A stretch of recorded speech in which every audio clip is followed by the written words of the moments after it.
kita bertemu kembali dalam mata pelajaran biologi. Nah, sebelum kita memulai, sebaiknya jangan lupa untuk berdoa menurut agama dan kepercayaannya masing-masing. Nah, kita masuk materi hari ini adalah melanjutkan materi minggu lalu mengenai Kingdom Plantae atau kerajaan tumbuhan.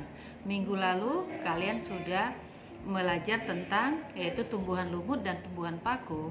Maka pada hari ini kita akan masuk mengenai tumbuhan biji atau disebut dengan spermatopita. Jadi tumbuhan biji atau spermatopita itu berasal dari bahasa Latin. Sperma itu adalah artinya biji, yang sedangkan piton itu artinya tumbuhan. Ciri-ciri tumbuhan biji itu adalah mempunyai akar batang daun sejati, memiliki pembuluh, kemudian bersifat autotrof, dapat menghasilkan biji, kemudian mempunyai bunga sebagai alat perkembangbiakan. Maka dikatakan tumbuhan berbiji itu sama dengan tumbuhan Anthophyta, yaitu tumbuhan berbunga, karena sebagian besar dari tumbuhan biji itu adalah memiliki bunga. Berikutnya berdasarkan letak bijinya, tumbuhan biji terdiri dari 1 Gymnospermae dan 2 Angiospermae. Gymnospermae atau tumbuhan biji terbuka memiliki ciri-ciri pada umumnya bentuknya itu adalah perdu atau pohon, tidak ada yang berupa herba, batang dan akar berkambium, mempunyai perakaran tunggang, daunnya ada yang bentuknya sempit, tebal dan kaku. Kemudian pada tulang daun bentuknya tidak beraneka ragam, tidak mempunyai bunga sejati, memiliki alat strobilus, alat perkembangbiakannya strobilus, yaitu dikatakan strobilus jantan dan runjung atau runjung jantan atau runjung betina. Pada bakal biji tersusun di dalam strobilus. Bakal biji tidak dilindungi oleh daun buah. Nah, berdasarkan kelompoknya, tumbuhan biji terbuka terdiri dari yaitu satu ataupun suku yaitu 1 Cicadinae. Nah, Cicadinae ini cirinya yaitu hidup di daerah tropis dan subtropis.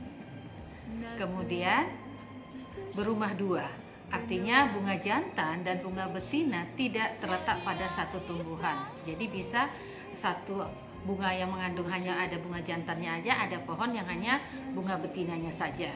Contohnya ini adalah pohon Cycas revoluta dan Cycas rumpi. Jadi ini ada contohnya, Ibu lihat. Kalian bisa melihat dengan bagaimana runjung jantan dan runjung betina bentuknya dan letaknya di tempat yang berbeda. Selanjutnya yaitu suku Genetophyta. Ciri-ciri dari Genetophyta itu adalah memiliki pembuluh kayu, tidak memiliki bunga, berkembang biak dengan strobilus, pohon umumnya berkayu dan memiliki tinggi antara 15 sampai 20 meter. Contohnya ini adalah melinjo atau Genentum genemon. Nah, anak-anak, mungkin kalian sudah pernah merasakan, mencicipi atau mengetahui dari buah melinjo, Nah, selanjutnya itu adalah berikutnya adalah suku atau famili dari Coniferinae. Ini ciri utama dari suku ini adalah biasanya memiliki batang berkayu, daunnya berbentuk jarum, ada yang berumah dua dan ada yang berumah satu, dan biasanya pohon itu berbentuk kerucut. Contohnya itu misalnya kita temukan pada cemara, pinus, damar dan sebagainya. Cuma kalau damar dia daunnya tidak berbentuk jarum, tapi umumnya Coniferae atau Coniferinae adalah memiliki daun yang berbentuk jarum. Nah, anak-anak, contohnya ini bisa kalian lihat ada pinus, ada cemara, ada damar, Nah, selanjutnya itu adalah tumbuhan yaitu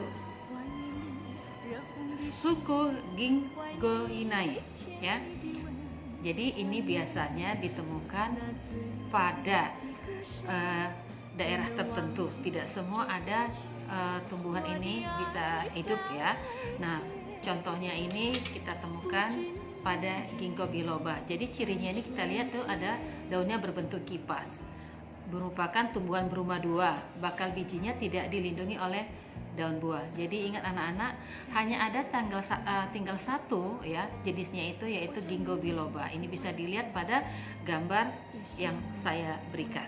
Selanjutnya ini ada beberapa contoh gymnospermae, yaitu ada sikas, ada ginkgo biloba, melinjo, cemara, pinus, dan sebagainya. Nah, selanjutnya apa manfaatnya? Manfaat dari tumbuhan biji terbuka itu, satu adalah sebagai tanaman hias.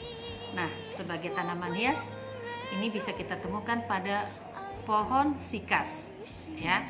Kedua, bisa dimanfaatkan sebagai bahan makanan. Ini kita temukan pada melinjo.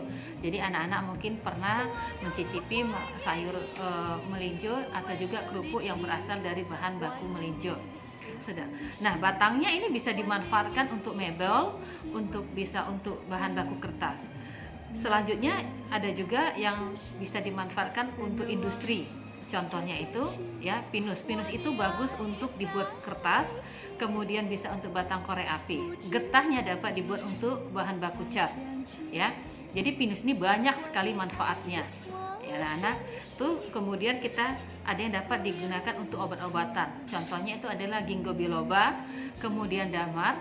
Damar itu bisa untuk kosmetik dan bisa juga digunakan untuk obat-obatan, bahan obat-obatan. Ya.